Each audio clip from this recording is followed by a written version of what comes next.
Pemirsa, kesepakatan perjanjian damai antara Iran dan Amerika Serikat yang baru saja dibahas di Bergenstock, Swiss, terancam dengan tidak konsistennya sikap Presiden Trump dan masih gencarnya agresi Zionis Israel ke Lebanon Selatan. Apakah perdamaian permanen antara Iran dan Amerika Serikat bisa terwujud? Untuk membahasnya sudah bergabung bersama kami, Wamenlu RI periode 2019 hingga 2022 sekaligus pakar geopolitik, Mahendra Siregar. Selamat sore, Pak Mahendra. Selamat sore, Sylvia. Baik, Pak Mahendra, mencermati dinamika Amerika Serikat Iran selama pertemuan di Swiss, apakah MOU kedua negara ini menurut Anda rentan gagal dan berhenti di tengah jalan? Sejauh ini saya mendengar bahwa perundingan masih berlanjut, tapi memang banyak pihak yang belum tentu sepakat dengan proses perundingan itu sendiri berjalan dengan lancar dan mungkin memiliki kepentingan berbeda, termasuk mereka yang mungkin ingin melihatnya gagal dan sedikit banyak mungkin melakukan sabotase juga untuk melihat perundingan ini gagal. Pak, kalau kita melihat kan kesepakatan ini terbilang cukup cepat dibandingkan kalau misalnya kita bandingkan dengan perundingan-perundingan lainnya.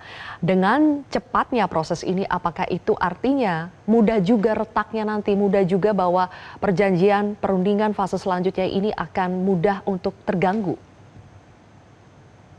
Saya rasa perlu ditempatkan dalam konteks yang tepat ya, bahwa yang sudah disepakati kedua belah pihak itu adalah butir-butir yang ada dalam MOU itu, yaitu 14, sebagai kerangka dasar atau platform bagi perundingan dimulai untuk dilakukan.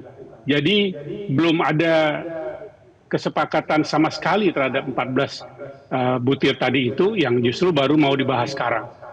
Sehingga nanti kita lihat dalam 60 hari ke depan apakah ada progres yang baik dari 14 butir itu atau memerlukan waktu lebih panjang atau malah sebaliknya menghambat atau memperoleh hambatan yang besar sehingga tidak bisa dilanjutkan. Jadi sebenarnya perundingan resmi itu baru saja berlangsung dan kita lihat nanti bagaimana perkembangan.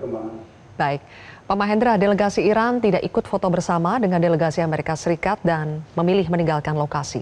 Apakah menurut Anda artinya kesepakatan damai awal ini tidak benar-benar tercapai dan ini akan menjadi awal yang tidak baik untuk perundingan selanjutnya? Kalau kembali saya membaca berbagai pernyataan yang disampaikan dari kedua belah pihak dan dalam pertanyaan ini khususnya pihak Iran, mereka tentu sangat menyayangkan dan menyesalkan kenapa persoalan yang terjadi di Lebanon Selatan itu masih berlanjut karena ada serangan-serangan yang dilakukan oleh pihak Israel. Jadi itu adalah hal yang paling menyulitkan bagi perundingan ini berjalan dengan lancar. Sebaliknya mengenai kesempatan untuk foto op pihak Iran tidak ikut, saya rasa wajar saja karena mereka mungkin tidak ingin masuk ke dalam proses yang dipolitisasi dalam bentuk foto op itu pada saat perundingan justru baru saja dimulai dan banyak sekali risiko dan tantangan yang masih akan dihadapi. Baik, Pak Mahendra, sampai sekarang kan memang faktor Zionis Israel yang terus menyerang Lebanon Selatan ini menjadi faktor yang paling besar untuk bisa menggagalkan fase perundingan. Pertanyaannya, apakah Amerika Serikat yang menjadi pihak yang menandatangani MOU itu juga bisa menjadi pihak yang mengontrol atau mengendalikan Israel?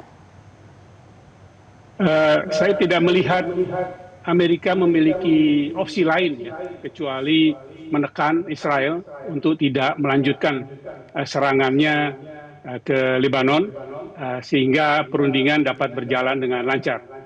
Sebab kalau Amerika tidak melakukan hal itu dan Iran keluar dari proses perundingan, maka tentu saja ketegangan akan kembali meningkat di sana ya, dan harus kembali ditutup dan saya tidak melihatnya.